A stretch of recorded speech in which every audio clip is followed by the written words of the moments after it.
If you're enjoying Bradbury 100, please check out my other podcast, Science Fiction 101, in which we explore the past, present and future of science fiction.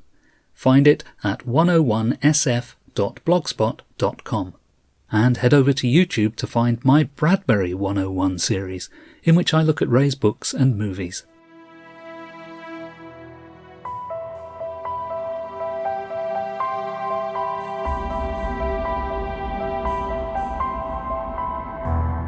This is Bradbury 100, celebrating the life and work of American writer Ray Bradbury. I'm Phil Nichols of bradburymedia.co.uk. Hello and welcome to another Bradbury 100. A couple of episodes ago I did a piece on Francois Truffaut's 1966 film version of Fahrenheit 451, a film which is now 60 years old. Eek! Yes.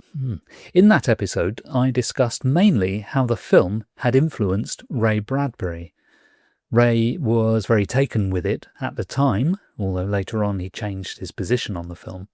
But it remains one of the few films made in Bradbury's lifetime by a filmmaker with an international reputation. A filmmaker who, in fact, became an Oscar winner for his later film, Day for Night. People sometimes ask me how Truffaut came to be the director of Fahrenheit 451. He didn't appear to be very interested in science fiction. None of his other films are really science fiction, unless you count Close Encounters of the Third Kind, which he just acted in. And people often wonder whether it was a straightforward adaptation. And by that I mean whether the process of writing the script was something that was straightforward. So I thought in this episode I'd just talk about the entire chain of events that led to Truffaut's film. And in putting this together, I'm drawing mainly on the biography of Truffaut, which is by Antoine de Bec and Serge Toubiana, and another book, Truffaut at Work, by Carole Lebert. So here's the sequence of events, and it begins in August 1960. The book of Fahrenheit 451 has been on release for about 7 years at this point, and in the late 1950s, Ray had attempted to write his own stage play based on the book, but was disappointed with the results of that, and he was especially disappointed with the rather negative feedback he got from Charles Laughton, the actor, who was Ray's friend and mentor. In August of 1960, Francois Truffaut first learned of Fahrenheit 451. He was told about it by a friend of his, Raoul Levy. Levy was a Belgian-born French film producer, also a writer and director, best known perhaps for the movies he made with Brigitte Bardot. So Levy tells Truffaut about Fahrenheit 451, tells him that it's probably a book that he would find interesting because it is about books. And Truffaut, as well as being an absolute filmophile, was also a bibliophile. He was an absolute book lover. So Truffaut reads Bradbury's book. He's not particularly interested in science fiction, it has to be said, but he finds the conceit of the book, the banning of books, the burning of texts, the significance of all of that for culture, how people might seek to overcome such a situation through acts of resistance, memorizing of books. He finds all of that very fascinating. This is a filmmaker who, as a young man, had grown up in Nazi-occupied Paris. In February of 1962, Truffaut writes to Bradbury and requests a meeting. Truffaut was, in any case, heading towards the United States around that time because he was working on his so-called Hitch book. He was interviewing Alfred Hitchcock extensively in order to produce a book from the interviews. In those interviews, Truffaut was working with Helen Scott, who was an American who acted as his translator and assistant and facilitator when he was in the US. Truffaut spoke very little English, so he needed a translator. So in early 1962, Truffaut meets Bradbury in New York with Bradbury's agent Don Congdon and Helen Scott. Don Congdon, incidentally, also becomes Francois Truffaut's literary agent. So when Truffaut publishes the Hitch book and other books, Congdon is his agent who sells the books to publishers. They discuss the possibilities of Truffaut making a film based on Fahrenheit 451. But Ray isn't very keen. He's had this bad time trying to adapt 451 to the stage, and he keeps trying to divert Truffaut to something else. He knows Truffaut's works. Ray was something of a film buff, and he'd seen some of Truffaut's earlier films.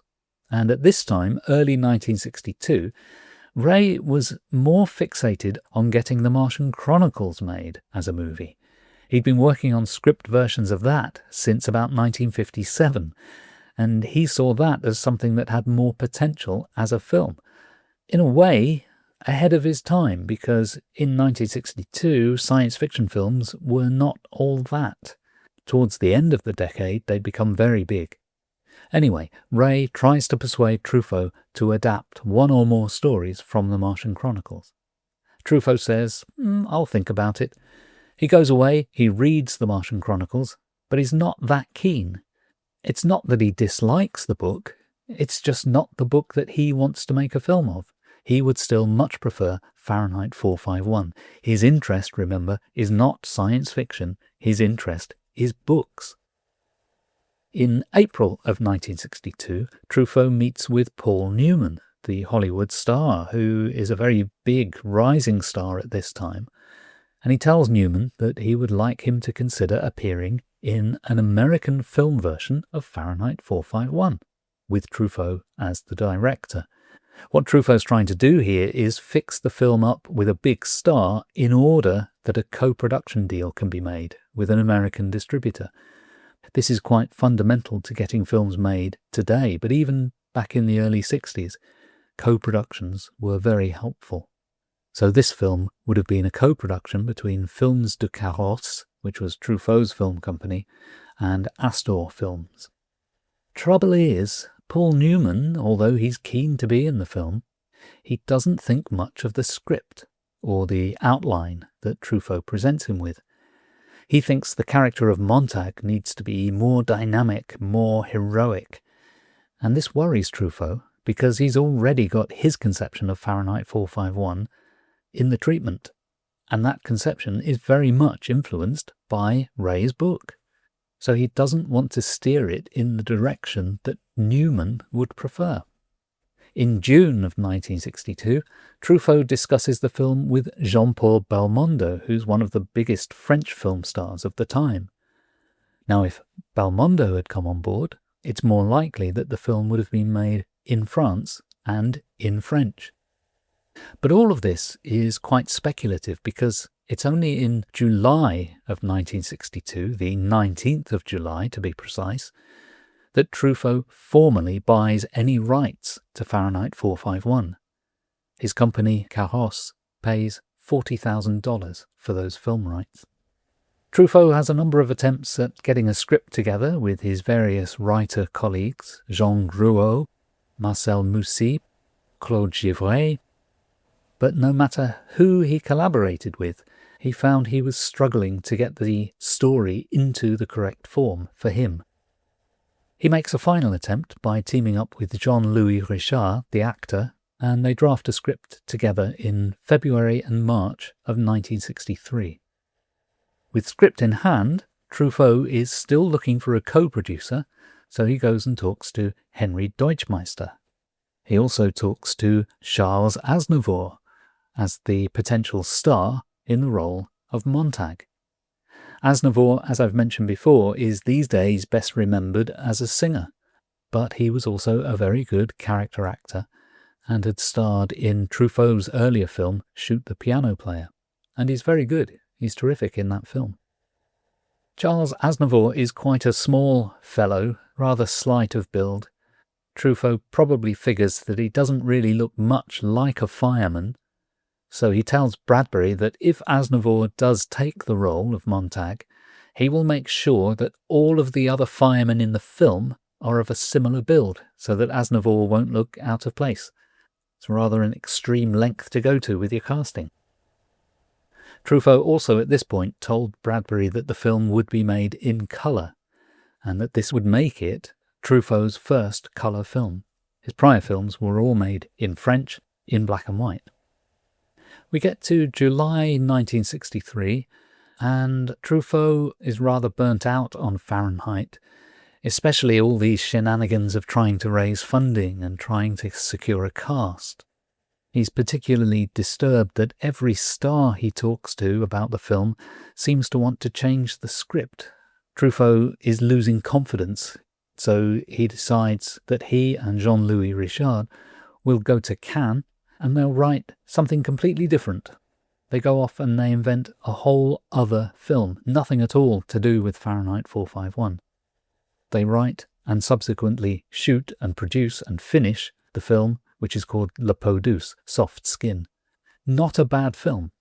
It's one of the minor entries in Truffaut's canon, but what's interesting about it is that it was made in between bursts of activity on Fahrenheit 451. Cut to August of 1963, and an American producer, Lewis Allen, expresses interest in Fahrenheit. He wants it to be an American film, possibly a Canadian co-production, and in order to facilitate the making of the film, he agrees to buy all of the film rights and all of the script materials from Truffaut, with the guarantee that Truffaut will be the director of the film, with the usual final cut privileges that go along with that. So that's the arrangement that they make. In September and October of '63, Lewis Allen considers various locations for filming, including Seattle, Toronto, Philadelphia. But it's not until the spring of '64 that Lewis Allen finally finds a co-producer. He signs a deal with MCA, which at the time was the European subsidiary of Universal Pictures, and the agreement is that the film will be made in the UK, and therefore will be made in English. This is another first for Truffaut. Although he's considered before making Fahrenheit as an American film, which would have been in English, things are now beginning to solidify, and it really looks like this is going to be Truffaut's first ever English language film. So he thinks, I'd better learn English. He had already tried to learn English a number of times before, always without success. But in January and February of 1965, he spends 6 weeks intensively trying to learn English, one of those immersion courses. And at the end of it, he's able to read English, so he's able to read letters, he's able to read books, but he's still not really able to hold his own in a conversation. In June and July of 1965, he has meetings with the British actor Terence Stamp, with a view to casting Stamp as Montag.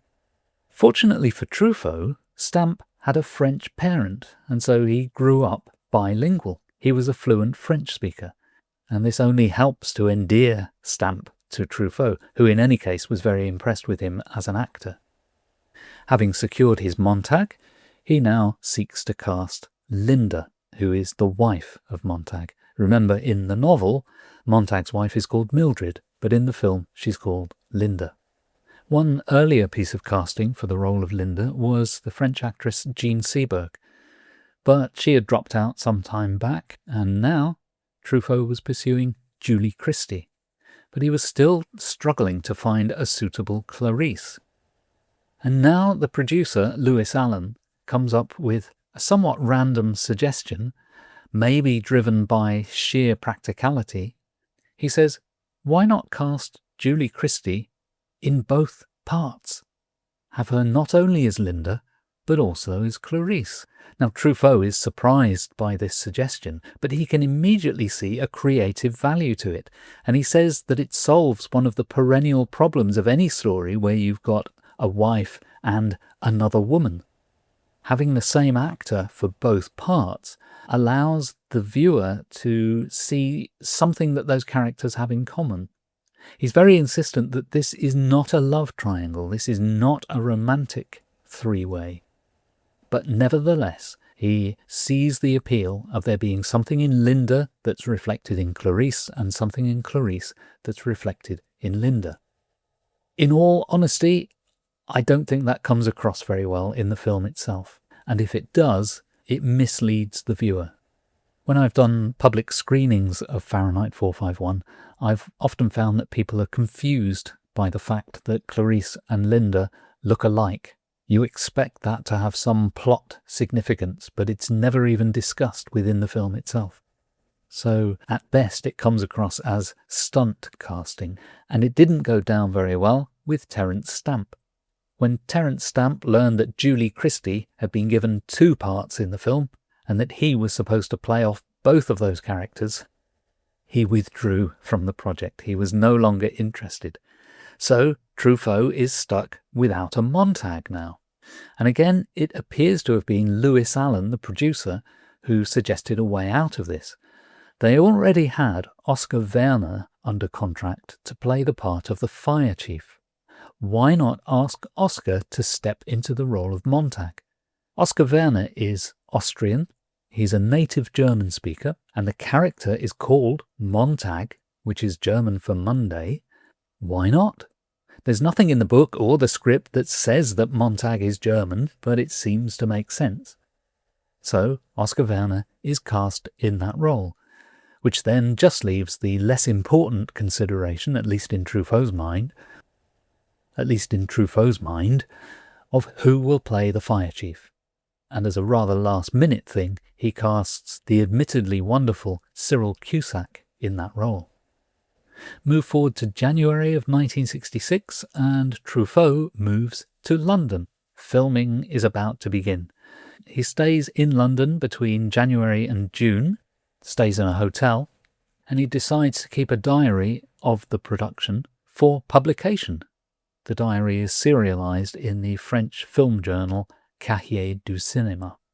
Shooting begins on the 13th of January 1966, mostly in Pinewood Studios in England, and in various locations not very far away, which have been chosen for their architectural interest, I would say. So you may remember from the film that we see some very brutalist concrete structures, which are real blocks of flats just outside London. You may recall a curious set of, I'm going to say, modernist, concrete-looking bungalows. You may recall Montag's house, which is quite a modern, early 1960s suburban construction, all set about with what looked to me like pine trees. All of these buildings are still standing today, by the way, so it's possible to load up Google Maps and take yourself on a little tour of Fahrenheit 451 locations. It's not something I've ever done, although I have done it vicariously through Google Street View. Shooting continues through to the 15th of April 1966, and towards the end of shooting, the Greater London area was hit by a rather late in the season snowstorm. It's not unheard of that we get snow in April, but to actually have a heavy snowstorm that leaves snow lying on the ground in April is quite rare. But Truffaut took advantage of it. He could have just cancelled filming when he saw that his location of the woods where the book people wander about was covered in snow. But he didn't cancel. He improvised, and he came up with a very impressive ending to the film where the book people are wandering around in the snow reciting the books they've learned, and it's all quite beautiful. And he also improvised the scene where an old man is teaching a young boy a text for memorization. It's probably the most touching scene in the film. It's the most human, the most emotional scene, and yet it was improvised. This is characteristic of Truffaut's filmmaking. He spent an enormous amount of time developing scripts, but because he knew his material so well, he wasn't afraid to take advantage of unforeseen opportunities when they arose. And by all accounts, although his work on this film was very organised, he did take advantage of such opportunities on a number of occasions. I understand that the scene where Montag reads from a book for the first time was largely improvised. Such a scene was in the script, but the detail of how it was done was improvised. The same is true with the death of the old man, and the same is true of some of the scenes where the books are being burned. Truffaut spent a lot of time on set choosing which books were going into the pyre. Shooting complete, the film then goes into editing, and this is where Truffaut discovers some problems with the footage, particularly where Oscar Werner's performance was sabotaging the film. He has to get Oscar back in to revoice some scenes where Montag's delivery was not quite correct. Truffaut also seeks advice from friends and colleagues, and one crucial suggestion from a friend was made during the editing process, and that was to reverse the introductions of Linda and Clarice. He was persuaded that it would be more dramatic to introduce Clarice first. By all accounts, especially his own, Truffaut was somewhat traumatized by the making of this film, but he bared all by publishing that diary that he'd been keeping.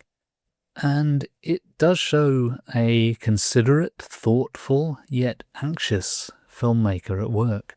What seemed to have helped the film get made were the friendships that he was able to form on set with Julie Christie, who spoke French, with Nicholas Roeg, the cinematographer, who spoke French, and as always with Helen Scott, who was constantly there as his interpreter and assistant.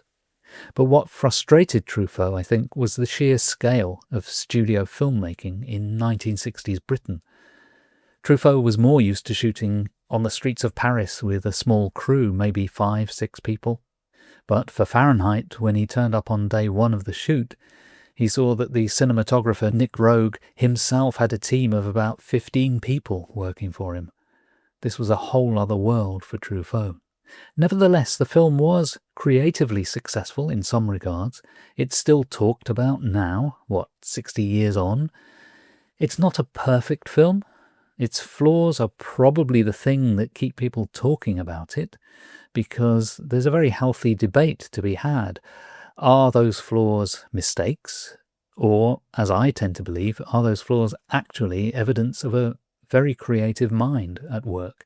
Truffaut was deliberately trying to do so many different things with this film, some of which are consistent with what Bradbury was trying to do in the book, but some of which were different to what Bradbury was trying to do. Anyway, I find the film endlessly fascinating, and the readers or editors of Cahiers du Cinéma also did. They voted the film the 14th best film of 1966. Now, you could say they were biased. Truffaut was a friend of the journal, but even so, that was one very critical film journal, so the film must have something going for it to even come 14th. Have you seen Fahrenheit 451 recently? If not, why not give it another watch this year to celebrate its 60th birthday? There are some definite surprises in the film, but at the heart of it is one scene which really does capture what's in the book.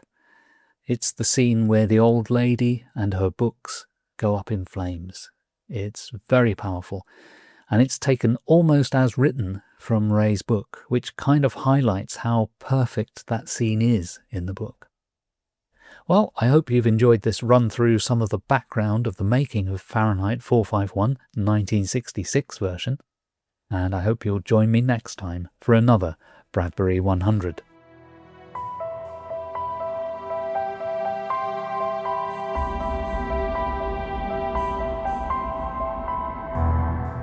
Bradbury 100 is presented and produced by Phil Nichols. Music is provided by Purple Planet at purpleplanet.com. Please subscribe using your podcast app. You can find us on Spotify, Apple Podcasts, and all good podcast places. And please also check out my YouTube series, Bradbury 101, and my other audio podcast, Science Fiction 101. For information on all of these, head to bradburymedia.co.uk.